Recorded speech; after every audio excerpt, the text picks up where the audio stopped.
Good morning.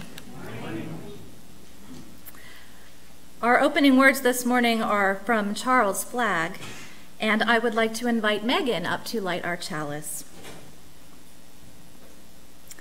In honor of those we have known and loved in the past, in recognition of the gifts and sacrifices they have made on our behalf, and in our sincere hopes that we may be worthy of their memory, we light our candles, we give our thanks, and we offer our prayers.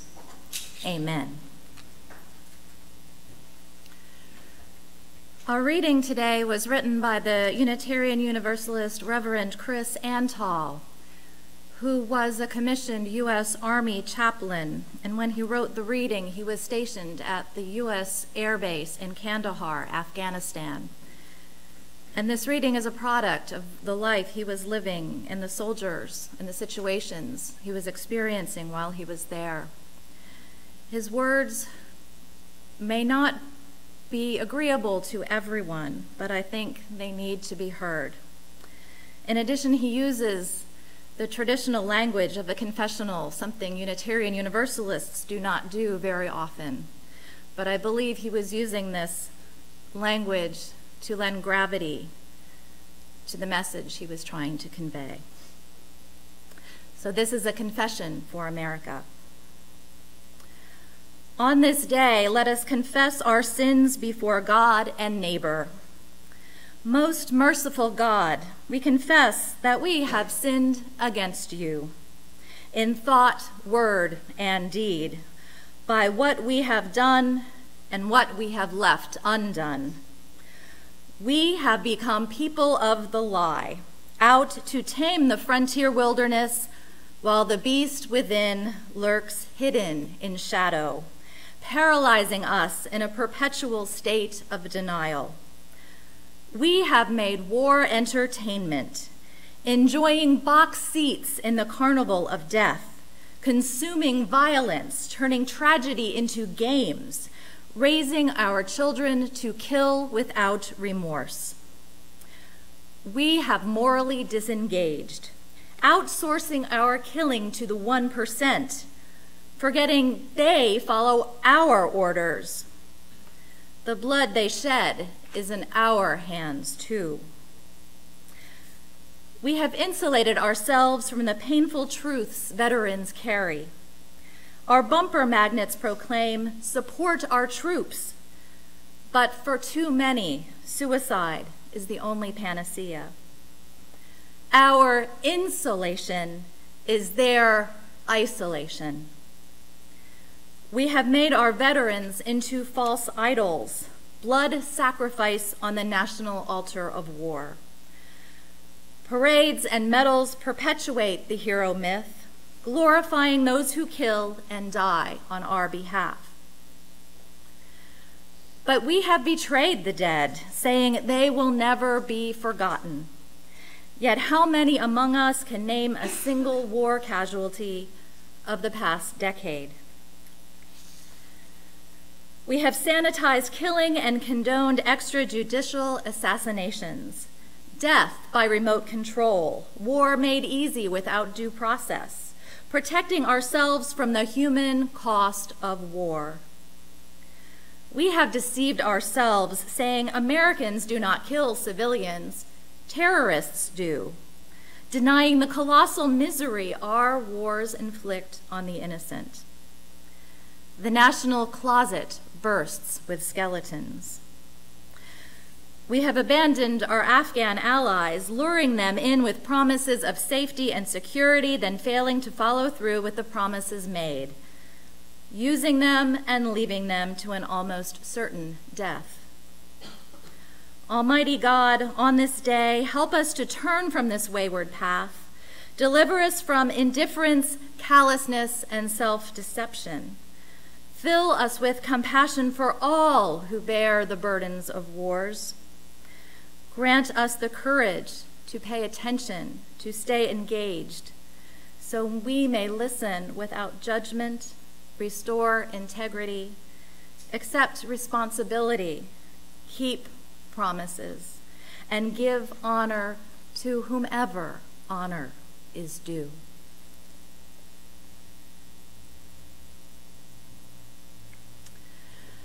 So Reverend Chris Antal, the writer of that reading, first shared his confession for America in 2012 at the Kandahar, Afghanistan Air Base, where he was a commissioned officer chaplain.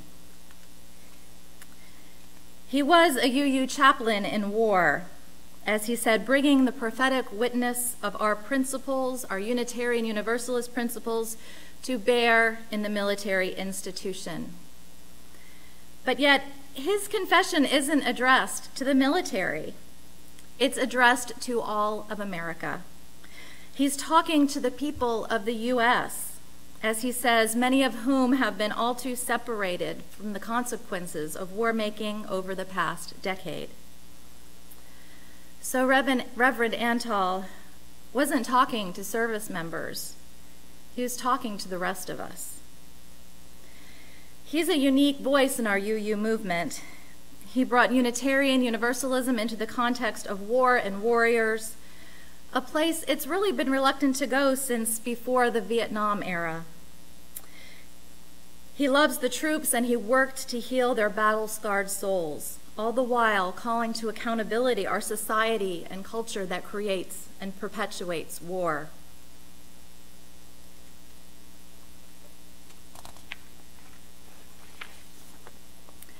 Since the Vietnam era, we Unitarian Universalists have been known for our peacemaking and war protesting ways.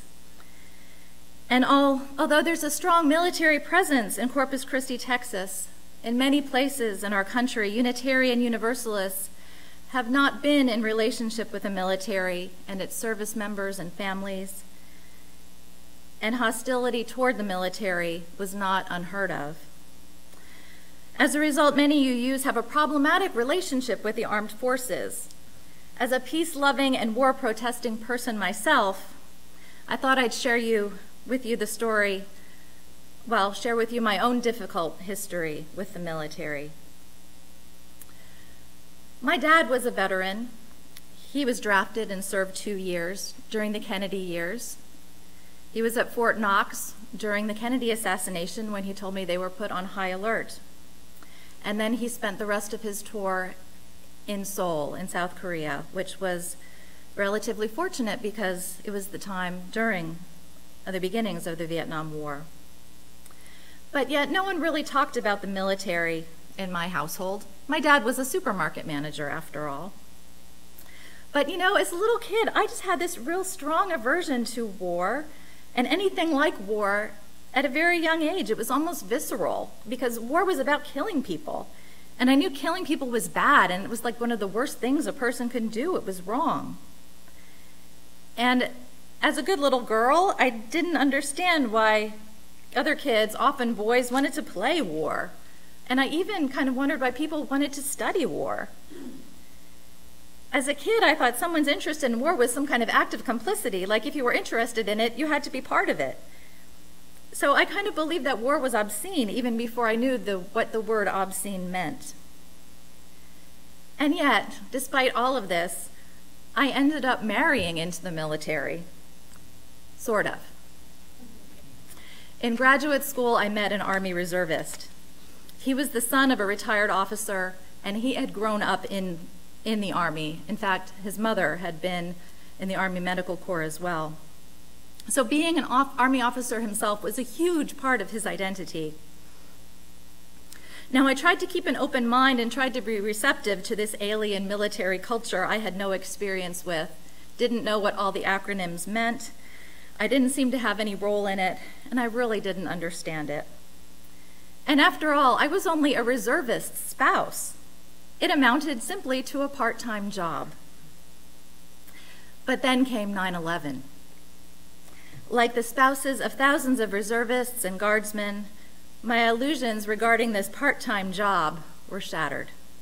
Within a couple of weeks, my husband's engineering unit was deployed for 12 months.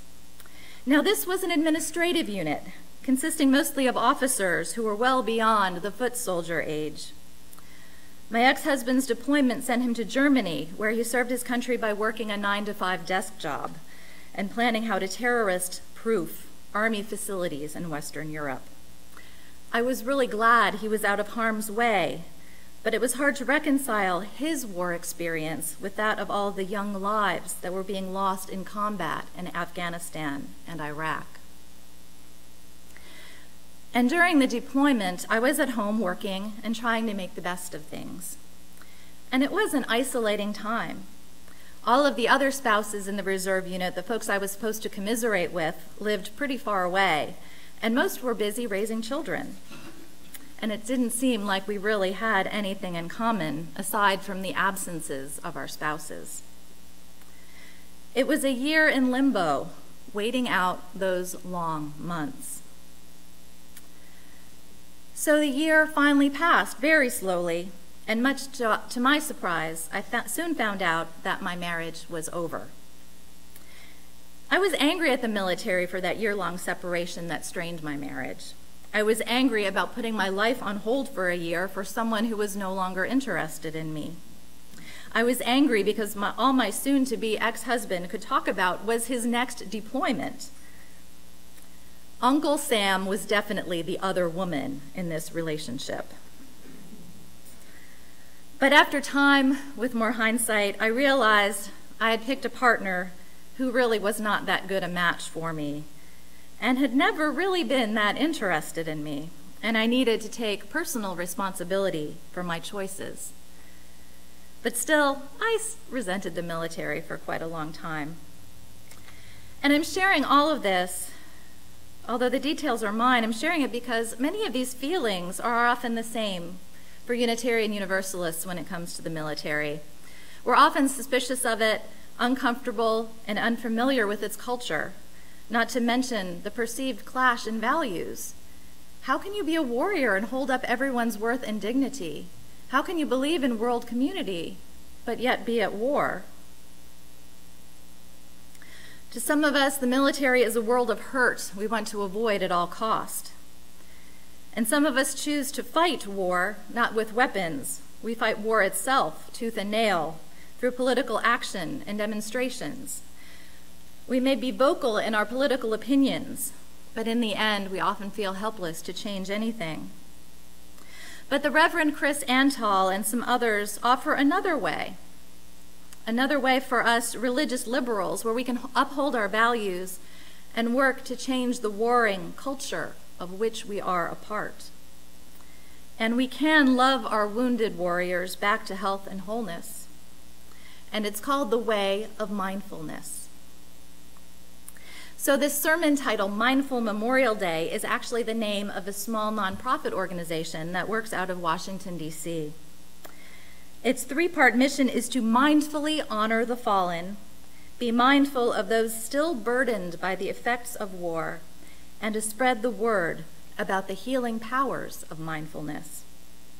The organization was founded by Ben King, an Army vet who returned to civilian life in 2007, only to be left with sleepless nights, stress, and physical problems associated with post-traumatic stress disorder and other difficulties. And it was in the healing practices of mindfulness and meditation and yoga where he felt his health being restored. He said these practices helped him gain influence over his internal environment. He said, "To be sure, I have not eliminated anger, doubt, or fear from my life. On the contrary, I feel my shadows more fully than before. The difference is that now I have the capacity to respond to those experiences as opposed to reacting to them without awareness." He says, due to the suicide rate among veterans, which now represents about 20% of all U.S. suicides, and mostly young people, the bridge home from conflict needs to be fortified. So Mindful Memorial Day's activities are for civilians. They create awareness and give civilians opportunities to honor the dead and support those still suffering from war. And the goal is to join civilians familiar with techniques such as meditation and yoga with veterans to unite around those shared practices. And this year, Mindful Memorial Day volunteers will create 6,876 ribbons to honor by name every service member killed since 9/11. And volunteers will also be visiting the Arlington National Cemetery on behalf of loved ones who can't be there in person, and they will visit the graves of those lost. Volunteers will sit and offer a mindful moment of gratitude for each warrior's service and sacrifice, and convey messages provided by family members who could not be there. Ben King writes, "Above all else, we have the privilege of honoring the fallen with mindful moments of gratitude. Our gratitude is worthy of their sacrifice." Gratitude and sacrifice are two sides of the same coin. In the moment of sacrifice, as in the moment of gratitude, we are giving all of ourself. There is no thought of the future, no dwelling in the past, just full attention. Instead of using the word mindfulness, the Reverend Chris Antal called his activities soul care. He saw high suicide and sexual assault rates among soldiers as a painful sign that the threat is not only the enemy, but ourselves. He sees soul care as the best way to decrease those tragic events and help manage the stress of combat. He says that soul care begins with cultivating self-awareness.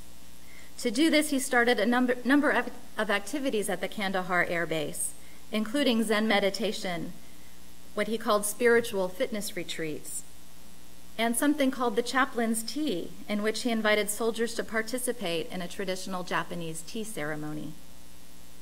He and his fellow UU chaplains have used numerous alternative therapies for suffering soldiers, including art and journaling and theater and music and working with animals.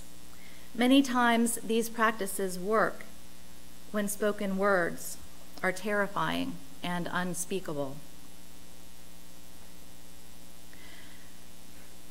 Being self-aware also applies to us. It means paying attention to the ways we shield ourselves from painful truth, deny the real horror of war, and morally disengage from the consequences of our actions. By embracing tragedy and not disengaging, our hearts actually remain alive. When we disengage and insulate ourselves from pain, we're living a lie, soldiers and civilians alike. Chris Antal's work was actually inspired by his mentor, Dr. Ed Tick, who wrote a book called War and the Soul, Healing Our Nation's Veterans from Post-Traumatic Stress Disorder. Dr. Tick began treating Vietnam vets with psychotherapy, and soon he began to see PSTD not as a mental illness, but he called it a loss of identity. He realized that the soul, which he defines as the true self, goes away, it flees, it escapes in the face of war's overwhelming violence, and it can become lost for life. He began to research and employ healing methods from traditional warrior cultures of Native America and ancient Greece, and these are traditions that understood a great deal more about the holistic lifetime support of warriors. These treatments include rituals and storytelling and other modes of expression. And unlike today, in the US, indigenous cultures limited the extent of warfare and its damage, and they watched over their warriors in the midst of battle and after their return. Instead, today we expect our warriors to come home and just get over it, merging back seamlessly into civilian lives. I learned personally about the seriousness of PTSD when I was working on a domestic violence hotline. I received a call from the wife of a veteran suffering from PTSD. He had been receiving outpatient treatment, but he was getting worse. He appeared fine at times, but at other times he had episodes that took him straight back to the war zone. The caller told me that her husband had pulled a gun on her the night before while she was holding their 2-month-old baby. My hands were shaking when I hung up the phone.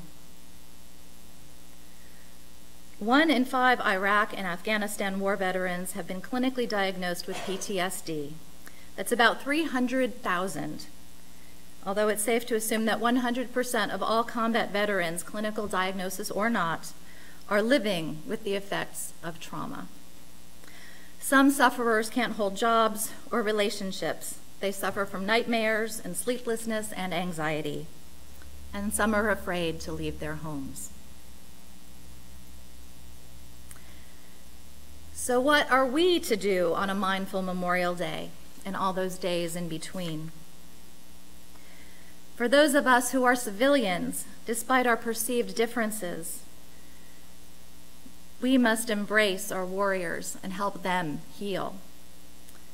And you know, we are a congregation made up of soul healers. Not only are we psychologists and social workers, we are Buddhists and massage therapists and yogis and artists and gardeners and musicians and writers and actors. These are kind of the things we're good at. Those are the things we love to do. And we need to share those soul healing activities. We have the ability to help our veterans process the horrors they have experienced and become whole again. The Mindful Memorial Day organization is bringing this vision to life, but there is so much more work that needs to be done. A couple of years ago, I took a tour of the VA hospital in Richmond, Virginia, and it's this massive facility that looked more like an airport than a hospital, and it serves 200,000 veterans per year. But you don't have to volunteer at a VA hospital to help. You can invite a veteran to yoga, to meditation, to church, perhaps. The warriors are here, and they're waiting for us. Soldiers have a responsibility to defend our country, and it's our responsibility as citizens to heal those who have put their lives on the line for us, even if they fought a war for the wrong reasons or for outright lies.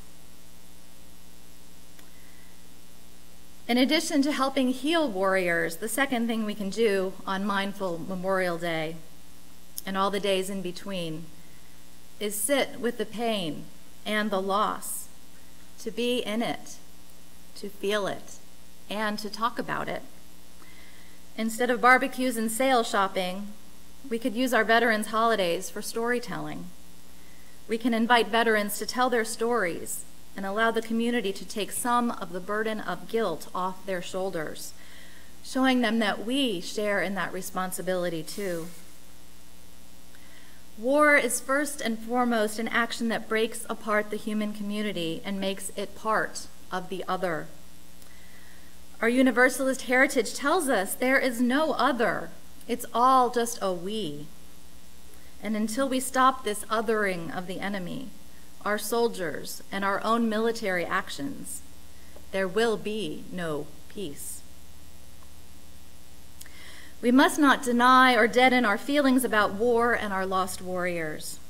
Instead, we must remember war and its lessons, including the pain and the losses it has caused us.